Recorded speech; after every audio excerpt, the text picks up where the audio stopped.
अगर आप लोगों ने इस एनिमे का चैप्टर 1 अभी तक नहीं देखा है तो उसका लिंक डिस्क्रिप्शन में होगा, वहां से चेकआउट करके देख लेना। चैप्टर 2 की शुरुआत में ताकुया काफी परेशानी में कह रहा था, ऐसा नहीं लग रहा था कि आयुमी सान और रयूजोजी झूठ बोल रहे थे। तो क्या वह एक सपना था? क्या मैंने उस लड़की के बारे में सपना देखा और वो बंदूक के बारे में? नहीं, यह रियल नहीं था। Episode 2, parallel world constitutive theorem. इसके बाद ताकुया उस किताब को अच्छे से देखने लगता है जो उसको पार्सल में मिला था। उसको पढ़ने के दौरान ताकुया अपने रिफ्लेक्टर डिवाइस को बाहर निकालते हुए उसमें से एक बटन दबा देता है। उसको दबाने के साथ वो गैजेट चमकने लगा। इसी के साथ वो उस किताब को रखकर पास पड़ी कैन को जोर से लात मारता है, जिससे वो दूर जाकर गिरता है। जिसके गिरने के साथ ही ताकुया ने एक बटन फिर से दबा दिया, जिसकी वजह से ताकुया पास्ट में टेलीपोर्ट हो जाता है, यहाँ तक कि वो कैन पहले की तरह अपनी जगह पर आ चुका था। उसे देखकर ताकुया कहा, हाँ, यह वापस वहीं आ गया है जहाँ पहले था। ये कहने के बाद ताकुया पहले कैन को अपने हाथ में रखकर और दूसरे कैन को फिर से एक जोरदार लात मारता है, जिससे वो फिर से दूर जा गिरा। जिसके साथ ही उसने फिर से वो बटन दबाया और वो फिर से टेलीपोर्ट होकर पास्ट में आ गया। और इस बार वो कैन अपनी ही जगह पर था, पर पहला कैन ताकुया के हाथ में था, जिससे पता चलता है कि ताकुया जिस चीज को छूकर टेलीपोर्ट होगा वो भी उसी के संग आ जाएगी। तभी ताकुया कहता है, तो क्या मैं जो लेकर चलता हूँ वो मेरे साथ ही रहेगी? फिर वो अपने डैड की बातों को याद करने लगता है, जहाँ पर उसके डैड कह रहे थे, ताकुया,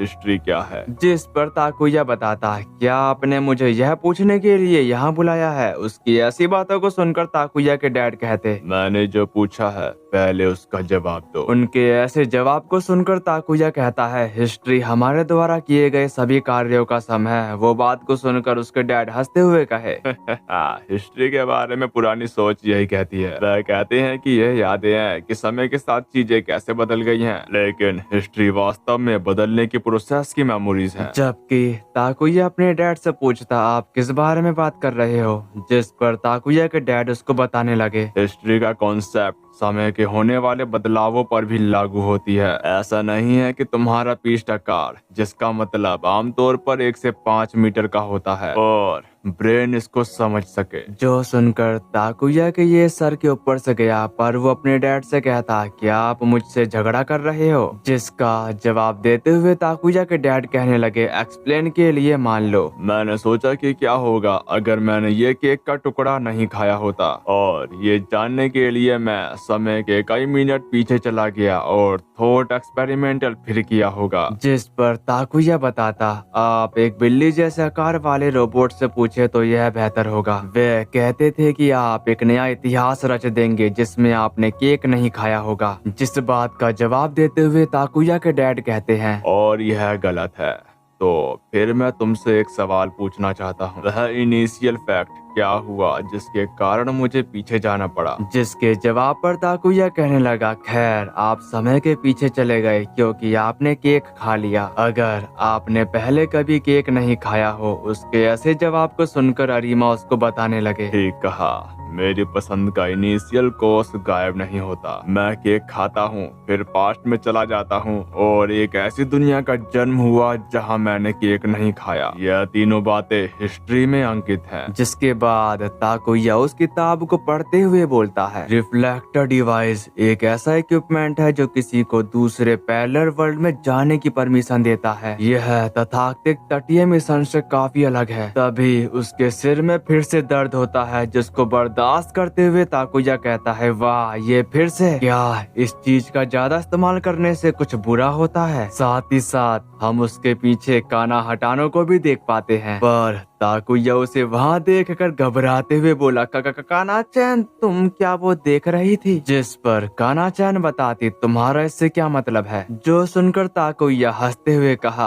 अगर तुमने नहीं देखा तो कोई बात नहीं, यह ठीक है। जिसके बाद वो वहाँ से चला जाता है। इसके बाद यहाँ सीन शिफ्ट होकर क्लासरूम की तरफ आ जाता है, जहाँ पर टीचर अपने टेबल पर जोर से हाथ मारते हुए बताती है, कल से समर वेकेशन शुरू हो रहे हैं। मैं चाहती हूँ कि तुम अपनी पढ़ाई के समारी मौज मस्ती में कड़ी मेहनत करो। हर कोई यह मेक श्योर करे कि तुम्हारे पास एक अच्छा समय हो, एक अच्छा समय बिताने के लिए। इसी के साथ उनकी यह क्लास खत्म हो चुकी। दूसरी तरफ यूकी मियो से कह रहा था, अरे आखिर हम स्काई माची का डायरेमा क्यों बना रहे हैं? यह काफी हिस्टोरिकल नहीं लगता? जिस पर मियो यूकी को बताने लगी, डॉक्टर अरिमा का मानना था यह शहर अपने आप में एक हिस्टोरिकल मिस्ट्री छुपाई हुई है। यूकी कुन, तुम माउंट शकाकू के बारे में क्या सोचते हो? उसकी ऐसी बातों को सुनकर यूकी बोलता, खैर यह एक अजीब पहाड़ है। जिस पर एग्री करने के साथ मियो कही, हाँ इस पर विश्वास करना काफी ज्यादा मुश्किल है कि समुद्री हवाओं के कटाव के कारण ऐसी सेब बन सकती है और यह जगह जियोलॉजी है। तभी वहाँ पर ताकुया भी आ जाता है, जो देखकर मियो कहती है, अरिमा कुन तुम यहाँ क्या कर रहे हो? साथ ही साथ यूकी भी बोलता, आखिर तुम इस क्लब में शामिल होना चाहते हो? उसके इस बात का जवाब देते हुए ताकुया कहा, मेरा एक सवाल था, मैं कल यहाँ आया था है ना? जिस पर यूकी एग्री था,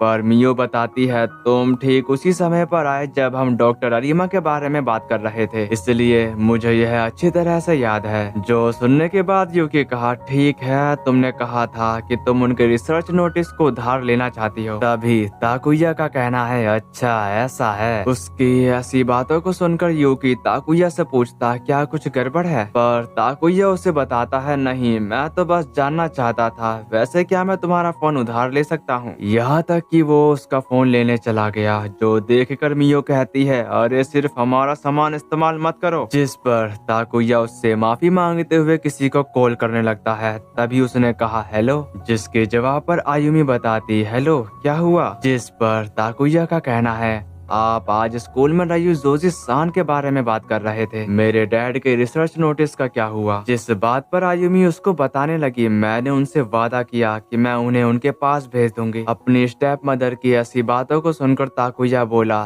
तो इसमें कोई बदलाव नहीं हुआ है ना? नहीं, यह कुछ भी नहीं है। तभी आयुमी ताकुया को बताती है, ओह यह ठीक है, सही समय है, मुझे तुम्हारी इसमें मदद चाहिए थी। कोडाई सान के नोटिस में काफी सारे प्राइवेट बातें भी शामिल हैं। इससे पहले कि डिलीवरी करने वाले लोग उन्हें ले जाएं, हमें उससे पहले छांटना होगा। जो सुनकर ताकुया परेशान होकर कह रहा था, आप चाहती हो कि मैं उनके नोटिस को देखूं? जिस पर आयुमी एग्री थी। तभी वहाँ पर एक पर्सन उनको एक इशारा करने लगता है, जो देखकर आयुमी का कहना है, माफ करना यहाँ अभी हालत काफी खराब है।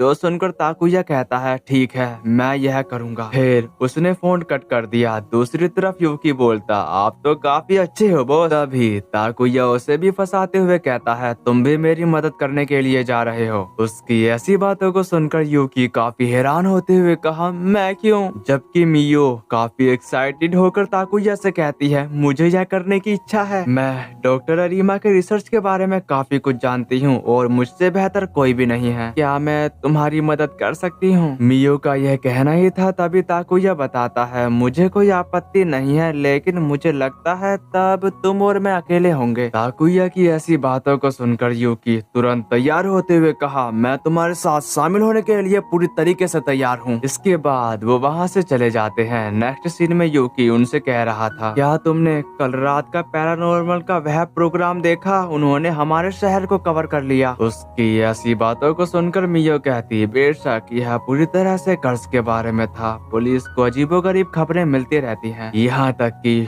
लोगों पर हेडलेस मोस्टर द्वारा हमला किया जा रहा है। और फिर उन्हें एक लाश मिली जिसका सिर या और कोई ऑर्गन नहीं था। यहाँ तक कि कई देर तलाश करने के बाद भी वो ऑर्गन या सिर अभी तक नहीं मिला है। सबसे पॉसिबल थ्योरीज यह है कि वह किसी प्रकार का एक खतरनाक पहाड़ी बिल्ला है। लेकिन साथ ही साथ हमें रिपोर्टर से कुछ और भी पता चलता है। स्काई माची में विचित्र घटना, ब्रूटल मोस्टर, गवाहों ने देखा एक लाश जिसका सिर नहीं था। तभी ताकुया बताता, एक थ्योरी यह भी है कि वह किसी प्रकार का एक ज़ॉम्बी है। जिस पर यूकी कहता है, कल रात कह रहे थे कि यह एक एलियन भी हो सकता है। उसी वक्त मियो उनको बताने लगी, बिजली गिरी है और फिर कर्ज वहाँ पर काफी सारी अजीबोचीज होती रही है। उसके इस बात का जवाब देते हुए ताकुया कहा, तुम कभी नहीं बदलते मियो, तुम एंशिएंट हिस्ट्री और पैरानॉर्मल इवेंट में रुचि रखती हो। वो बात को सुनकर मियो ताकुया से कहती है, मैं प्योरली साइंटिफिक नजरिए से दोनों में रुचि रखती हूँ और उन रहस्यों को सुलझाना हिस्टोरिकल क्लब का काम है, जिस पर यूकी भी एग्री था। इसके बाद यहाँ सीन कट होकर ताकुया के घर की तरफ आ जाता है, जहाँ पर वो तीनों ताकुया के डैड के रूम की तरफ जा रहे थे। लेकिन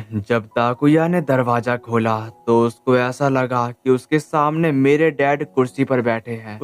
उसके ऐसे बिहेवियर को देखकर यूकी पूछता, ताकुया तुम्हें क्या हुआ? जिस पर ताकुया होश में आते हुए कहता है, हाँ मैं बिल्कुल ठीक हूँ। साथ ही वो कहा, अगर तुम्हें इंटरेस्टिंग चीज मिले तो मुझे दे देना, मैं यह कल्पना भी नहीं कर सकता मेरा इंटरेस्ट मेरे डैड जैसी होगी। इसी के साथ वो लोग वहाँ की तलाश शुरू कर देते हैं। तभी मियो को एक किताब मिलती है, जिसको देखकर मियो कहती है, ओह यह तो वही है ताकुया, मैं रयूजोजी सेंसे को भेजने से पहले इसकी कॉपी बनाना चाहूंगी। उसकी इस बात पर ताकुया भी एग्री था। तभी यूकी ताकुया को बताता है, बॉस इस सामान के बारे में क्या? जो देखकर ताकुया कहा, यह काफी पुराना और नाजुक है, वहाँ कोई भी नाजुक चीजें रख दो। जिसके बाद ताकुया एक दराज को बंद करने के बाद दूसरे दराज को खोलने की कोशिश करता है, पर वो नहीं खुलता। जो देखकर ताकुया सोच में पड़ चुका था कि इसमें ऐसा क्या है जो लॉक लगा रखा है। दूसरी तरफ मियो एक किताब को पढ़ने के साथ कहती है, मुझे यह पता था, वह 400 साल की साइकिल थ्योरी पर रिसर्च कर रहे थे। जिस बात का जवाब देते हुए यूकी बोला, 400 साल की साइकिल थ्योरी वह क्या है?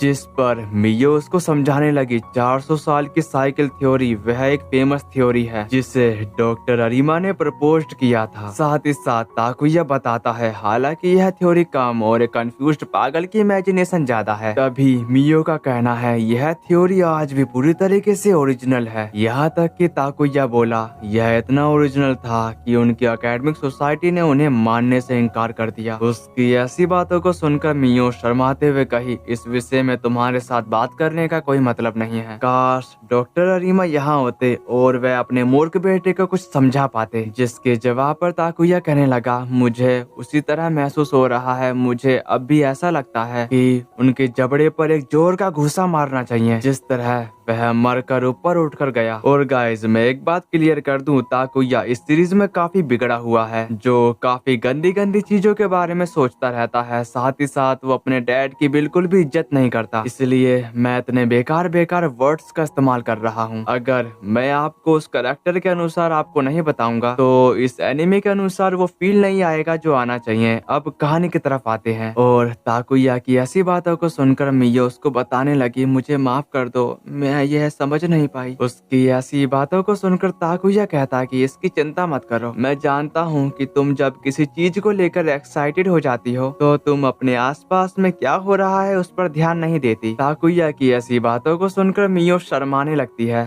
तभी यूकी पूछता, तो फिर यह 400 साल की साइकिल थ्योरी वास्तव में है क्या? उसकी इस बात का जवाब देते हुए ताकुया कहता है, मेरे डैड की थ्योरी थी कि जापानीज हिस्ट्री हर साल में एक रेवोल्यूशन से गुजरता है। साल 1600 के आसपास उन्होंने एडो शोगुनेट की स्थापना की। साल 1200 के आसपास उन्होंने कामाकुरा शोगुनेट की स्थापना की। साल 800 के आसपास उन्होंने कैपिटल क्योटो को ट्रांसफर कर दिया और साल 400 के आसपास यामाटो कोर्ट ने जापान को अपने कंट्रोल में यूनाइट कर लिया। साथ ही साथ मियो का कहना है, जरूरी बात यह है कि अंदर के मामले में रेवोल्यूशन जापान के बाहर लोगों द्वारा लाई गई थी, वह हिस्सा कोबिशियन हिस्ट्री में नहीं लिखा गया है। तभी ताकुया बताता है, मेरे डैड की थ्योरी थी कि जापान के एंशिएंट नेशन भी हमारी अपनी यूनिक कल्चर देश के बाहर लोगों से द्वारा यहाँ लाई गई थी। बेशक उसे काफी कुछ मिला, राइट, और से गुस्से में काफी कंप्लेन भी। जिसके बाद मियो अपने बैग में से किताब बाहर निकालते हुए बताती, डिटेल्स यहाँ लेगेसी में लिखे गए हैं। जो सुनकर यूकी कहा, यह इम्प्रेसिव बुक है। उसकी इस बात का जवाब देते हुए मियो का कहना है, अब तुम हिस्टोरिकल रिसर्च क्लब का हिस्सा हो, मुझे आशा है कि तुम इसे पढ़ोगे। जिस पर यूकी एग्री करने के साथ कहता है, बेशक, अगर शिमाज़ु-सान तुम ये चाहती हो तो ऐसा ही होगा। दूसरी तरफ ताकुया बोलता है, वह चीज अब काफी ज्यादा छुप चुकी है और उसकी कोई भी कॉपी ढूंढ नहीं पाएगा। तभी मियो उनको एक सैंपल दिखाते हुए कहती है, मेरे पास मल्टीपल कॉपीज है, कलेक्शन करने के लिए, पढ़ने के लिए, उधार लेने के लिए। उसके पास इतनी सारी कॉपी को देखकर ताकुया भी चौंक चुका था। इसी के साथ वो दोबारा से तलाशी करना शुरू कर देते हैं। तभी यूकी कहा, आखिर हमारा काम यह पूरा हो गया है ना। जिस पर ताकुया बताता, हमें अभी तक कोई भी गंदी चीज नहीं मिली है जिसे देखकर मैं खुश हो सकूं। मियो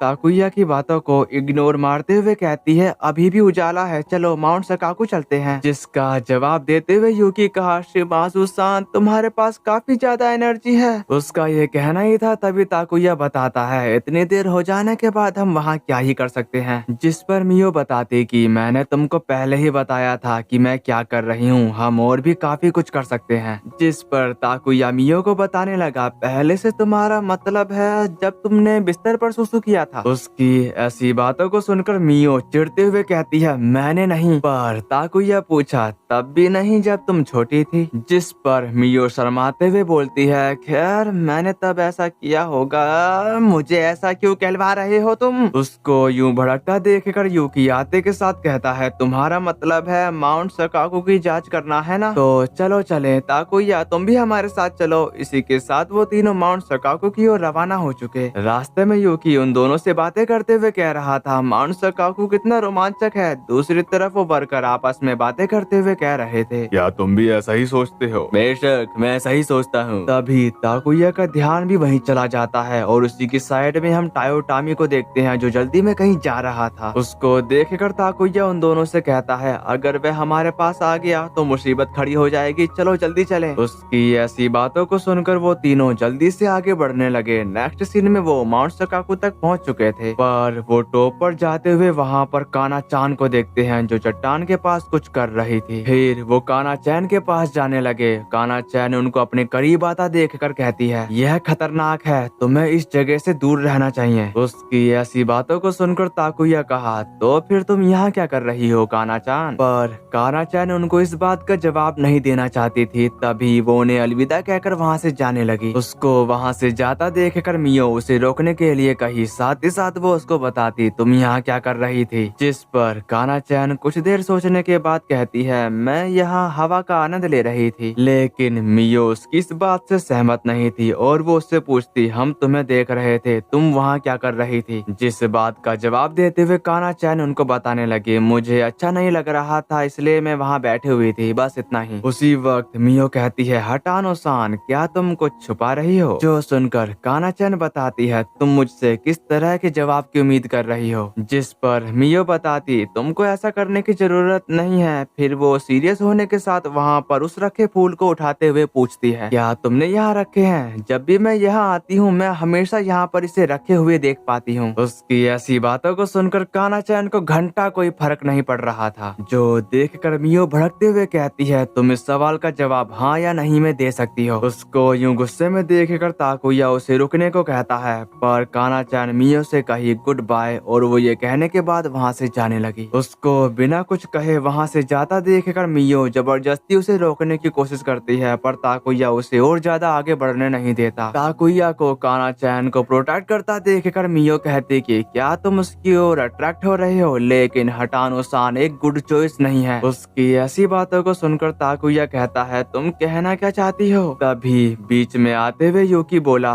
तुम्हें पता है उसके बारे में काफी सारी बुरी अफवाहें हैं। उसके ये कहने के बाद मियो उस चट्टान के बारे में रिसर्च करने लगती है, पर यूकी उसको बताता है, फुटागो रॉक का आकार सचमुच अजीब है। जिस पर मियो का कहना है, उन्होंने एक बार इस पर रेडियोमेट्री डिजिटल की थी जिससे पता चला था कि यह लगभग 8000 साल पुराना है। तभी दूर से ताकुया की आवाज आती है, वह लेक फोरेंसियन सिविलाइजेशन से भी पुराना है। जो सुनकर मियो कहती है, रेडियोमेट्रिक कॉल डिटर्मिनेशन पूरी तरह सही नहीं है। म्यूटोरॉइड गिरने जैसी नॉर्मल घटना भी रिजल्ट को बदल सकती है। हम केवल बस इतना जानते हैं कि माउंट सकाकू के बारे में अभी भी कुछ भी नहीं पता है। अगले सीन में वर्कर उस पर्सन पर भड़कते हुए कह रहे थे, 2 दिन पहले एक और आदमी गायब हो गया। क्या तुम चाहती हो कि हम इस तरह के खतरनाक वर्क प्लेस पर काम करें। जिस पर वो अपने वर्कर को समझाते हुए कहता है, मैं तो वही कर रहा हूँ जो कंपनी मुझसे कहती है। लेकिन वो वर्कर कुछ ज्यादा ही भड़क चुका था, क्योंकि वो उसका कॉलर पकड़ते हुए बताता है, तुम ही हो जिन्होंने हमें उस चट्टान को हटाने के बारे में कहा था। जिस पर वो पर्सन घबराते हुए बोला, नहीं,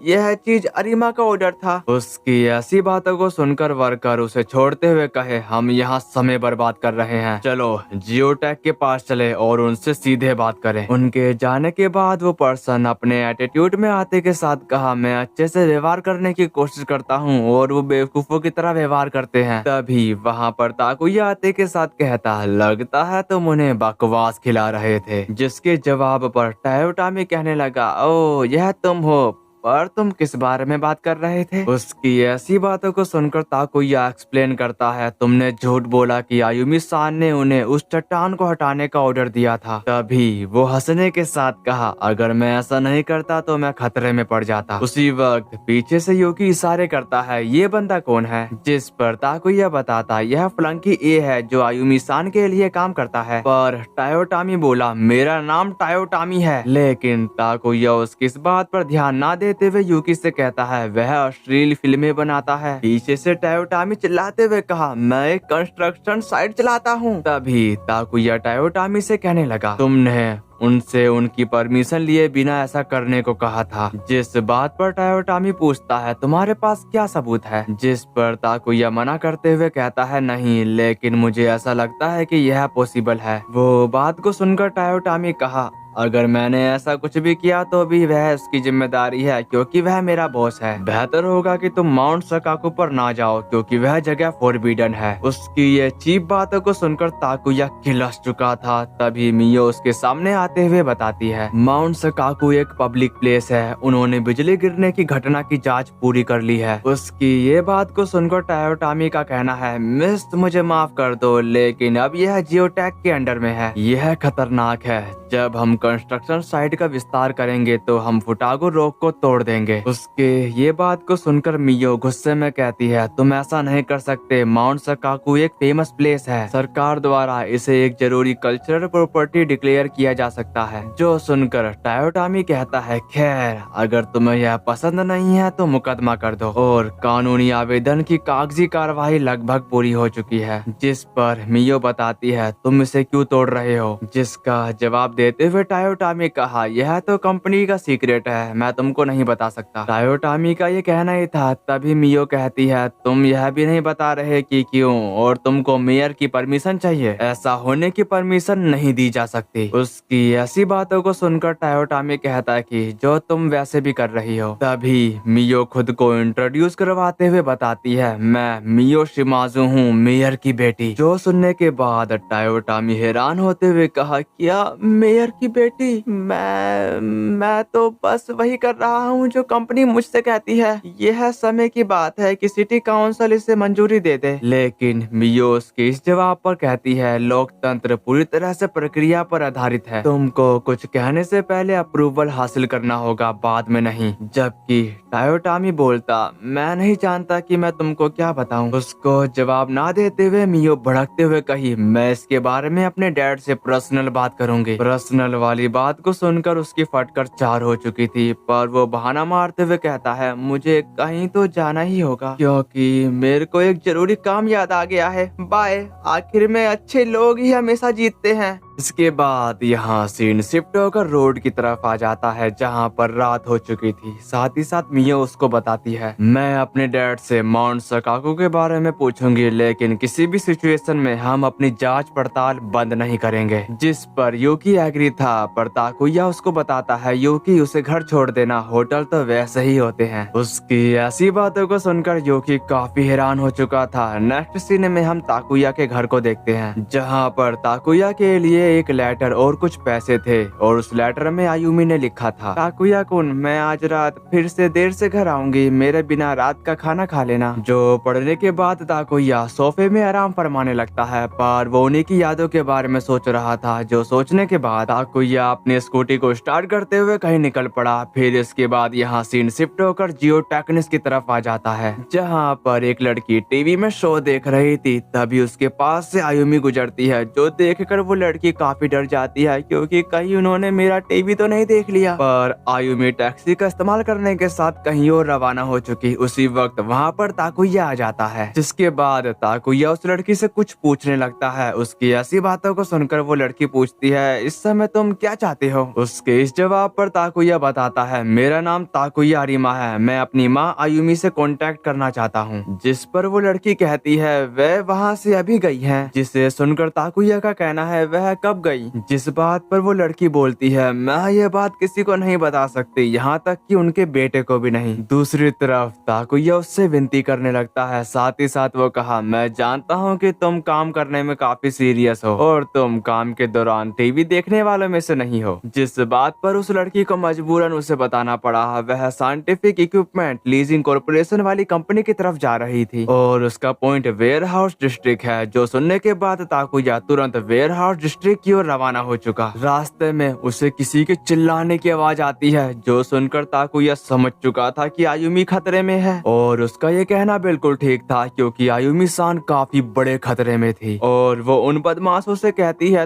तुम लोग कौन हो? जिस पर वो बंदे बताते हैं, जैसा कि हमने फोन पर कहा था, हम लीजिंग कंपनी में मरम्मत करने वाले हैं। उसकी ऐसी बातों को सुनकर आयुमी ने गुस्से में कहा, पागल मत बनो। दूसरी तरफ वो बंदे आयुमी से कहते हैं, लोगों को उनके रंग रूप से आंकना अच्छा नहीं है। साथ ही साथ दूसरा बंदा बोला, अब इसे सौंप दो और मूर्ख मत बनो क्योंकि तुम्हें पता है हम किस बारे में बात कर रहे हैं। वो रिसर्च डेटा हमारे हवाले कर दो। यहाँ तक कि वहाँ पर ताकुया भी आ चुका था, पर वो छुपते छुपाते हुए दरवाजा खोला तो उसे पता चला आयुमी काफी बड़े खतरे में है। और वहाँ पर आयुमी उनको बता रही थी, तुम मुझसे क्या चाहते हो? लेकिन वो बंदे उससे रिसर्च पेपर मांगने लगते हैं, वरना उसके साथ काफी बुरा हो सकता है। उसकी ऐसी बातों को सुनकर ताकुया अपनी बुद्धि का इस्तेमाल करते हुए रिफ्लेक्टर डिवाइस को बाहर निकालने के साथ उनमें से एक बटन को दबा देता है। दूसरी तरफ आयुमी उनको वो पेपर देने ही वाली थी, तभी वहाँ पर ताकुया आते के साथ कहता है, हे आयुमी, क्या आप ठीक हैं? पर वो बंदे सोच में पड़ चुके थे कि वह लड़का स्क्रिप्ट में था क्या। जिस पर दूसरा बंदा कहता है, नहीं, यह जरूरी शो का हिस्सा नहीं है। लेकिन ताकुया उनको धमकी देते हुए कहता है, मैंने पुलिस को बुला लिया है। उसकी ऐसी बातों को सुनकर वो बंदे हंसते हुए कहते हैं, तुम झूठ बोल रहे हो। पर ताकुया उनको बताता है, 5 मिनट में तुमको पता चल जाएगा। जो सुनकर वो बंदे अपनी उंगलियां चटकाते हुए कहते हैं, 5 मिनट में तुम्हारे शरीर के अंदर एक भी हड्डी नहीं बचेगी।